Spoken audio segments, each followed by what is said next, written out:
In about sixth grade, my parents knew something was up because I would always fall down on the playground up to that point, and people just thought I was being overdramatic, which I probably was to a degree. And at sixth grade, we had a PE teacher that made us run a mile every Thursday, and that for me was pretty traumatic because I would be forced and encouraged and yelled at to run like an entire mile, and I would be in just incredible amounts of pain, and I'd be crying, and he would just tell me to keep going because he thinks I'm just an overdramatic kid. And there were times where I would just say, enough is enough, I'm ignoring you, teacher, I'm going to walk to the nurse's office because I feel like I'm dying. My parents knew kind of something was up because I was talking about how much pain I was in. So they took me to a doctor, and they took me to a doctor to get a blood test at the same day that I was running a mile. When I got there, they drew my blood, they analyzed it. A day later, they said, come in, you need to go to the ER immediately. Because basically I would, that day, and I guess every Thursday, I'd cause myself so much muscle damage that I was going into what they call rhabdomyolysis. And that's basically when a bunch of muscle proteins and enzymes and stuff get thrust into the bloodstream because they have nowhere to go. And that's your pee turns brown, you get really weak, your kidneys get affected. And so they flushed me with an IV, and they gave me a pass, and they were like, you're not going to PE ever again. You shouldn't sit in the library. And so we went through the whole diagnostic process while I was sort of chilling out, reading books, becoming friends with the librarian.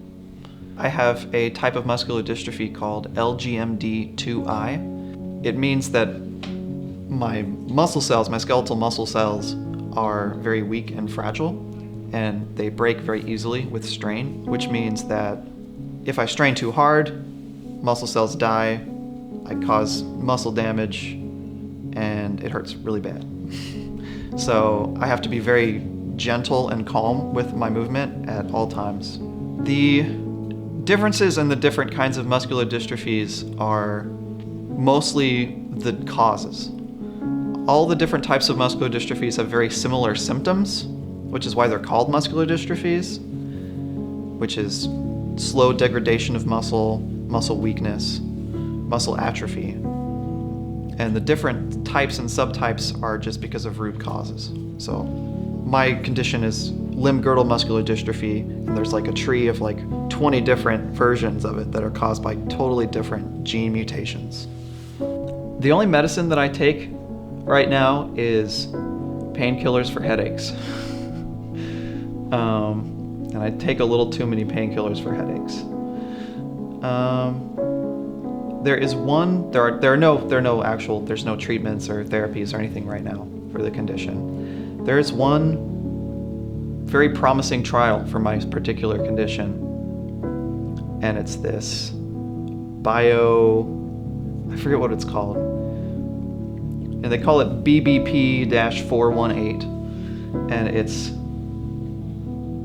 a pill that you're supposed to take daily that reacts with your body to make a mutated form of sugar that binds to the mutated sugar receptor in my muscle, which promises to make the muscles stronger. They're going through trials right now, and it's very, very, very promising. It's fast-tracked by the FDA because they got so many good results from it. So hopefully I'll be able to take some daily supplement to help my condition very soon. I have no idea how expensive it's going to be because I looked at some of the other medications that company offered, and it was $20,000 for a bottle of them. It's going to be an orphan drug, so they're going to have complete control over the price for it for 7 years after it happens. So thankfully I have insurance. Some other people are not so lucky. It affects my daily life in a way that I can tune out, but it is very significant. I have to be really attentive and careful with all of my movement, whether I'm entering the shower, exiting my bed, getting in and out of a chair, climbing stairs especially. because I have to move my muscles and my body very gently. So simple actions like getting off of the floor, I have to make sure that I'm distributing my weight properly and that I'm balancing the exertion between my muscles in a way that I don't hurt myself.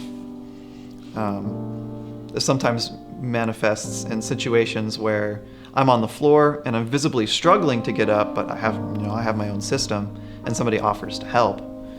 And that can get a little tricky because if somebody extends a hand to grab, I'm expected to grab his hand and then pull myself up. But if I pull myself up, I'm putting an uneven strain on my arm, So often I have to say no to people who offer to help, and I might come off as like stubborn or something, but sometimes if I get help from somebody, I end up hurting myself even more.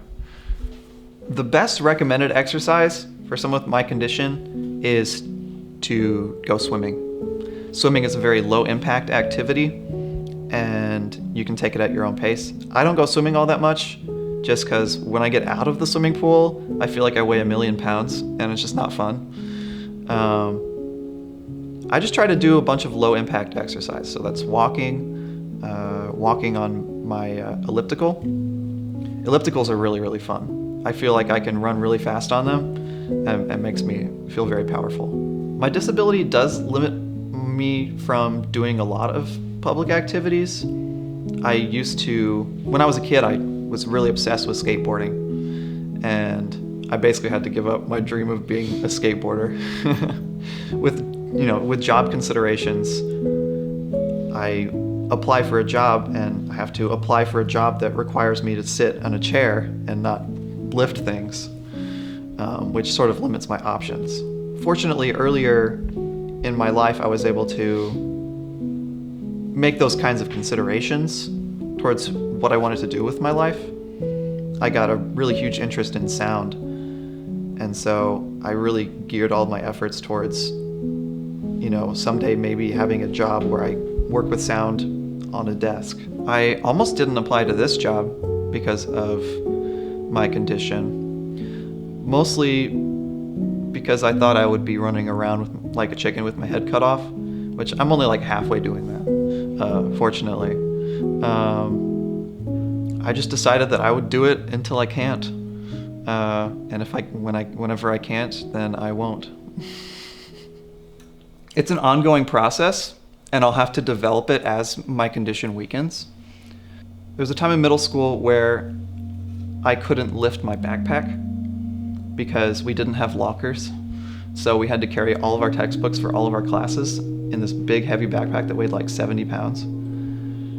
And it was probably like 50 pounds, but still. And my uncle saw me struggling to lift it up and just giving up and sitting on the floor and being, despondent. He sort of sat me down and he told me that I needed to adapt because, we sat down together and we figured out a way to lift my backpack by swinging it up onto my back with momentum, and putting my backpack down on a place that is high enough where I can just walk up to it and put it on. That sort of experience with my uncle and subsequent experiences really taught me that I can adapt to my circumstances, and there's always an alternative. There's always an alternative way to do something. People definitely treat me differently because of my condition. Because it is an invisible condition, I have to sort of announce my limitations before I engage in an activity.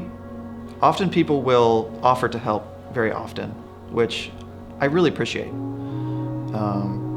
Sometimes I have to say no because of certain considerations, but that's generally my experience, is people offering to help very often. One time I did golf for 4 years because golf was a very manageable exercise for me. It was, I could walk across the golf course, and swinging a club is often just, momentum and hips and whatnot. And I would spend a lot of time at golf practice just putting over and over and over again because it was soft and easy and simple to do. And I didn't realize until like a year after I'd graduated from high school, when I walked into my coach, that my golf coach was like referencing me in speeches that I was like an inspirational student. And it felt really strange to me because I felt like I was slacking off and being lazy. And I was never a good golfer anyway. Our high school golf team was the worst in the district. So, yeah, it's strange. I think there's some interesting advantages to my condition. I wouldn't really call them advantages, but they definitely shape who I am. I don't get very angry, mostly because if I'm angry, then I'll move erratically and I'll hurt myself. So I just have been naturally selected over the course of my life to not get angry. And it means that I'm, nice and kind to people, but it also means that, I can bottle things up and not really know what to do with them, with my feelings. I feel like I have an interesting sense of empathy because I understand really intuitively the ways in people are sort of victims to their circumstances. People have control over their bodies, they're not entirely victims of circumstance, but there is certainly an element of the world people live in that they cannot escape.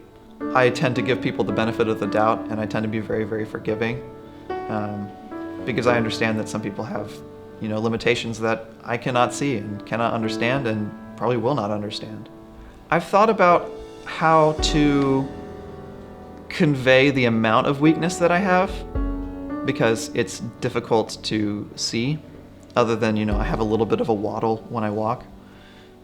I've imagined sitting with somebody and doing an arm wrestle with them in the sense where, I apply force and they just apply opposing force against me until I say that I've hit my limit, my safe limit, and then they can understand how strong I am basically. Although there's a lot of, when you're arm wrestling, you're also using your body weight, so maybe that's not the best way to do it. I know that when I go to my specialist, she does a little strength assessment where she puts her hands in front right here, and then I push into her arms, or I push against her hands, into her hands or against her hands, and she sort of measures that, and she sort of charts my weakness over time with that. So I think that'd be a good way to show somebody my level of strength. And what advice would you give to people who are going through this right now or who are just discovering it for the first time?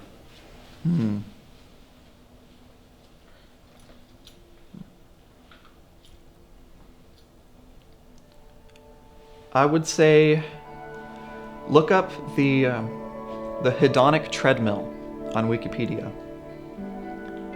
I felt like that was very, very empowering to me as a little 13-year-old browsing Wikipedia. The hedonic treadmill positions happiness as almost irrelevant to your circumstances, sort of in the long term.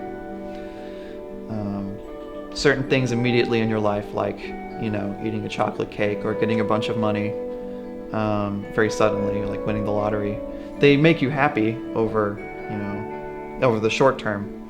But after a little bit of time passes, things sort of level out and you return to your sort of default state of happiness. And it works the same in the inverse. If something terrible happens to you, your circumstances change, things get really awful, you're gonna go back up to your default state of happiness. So I try to,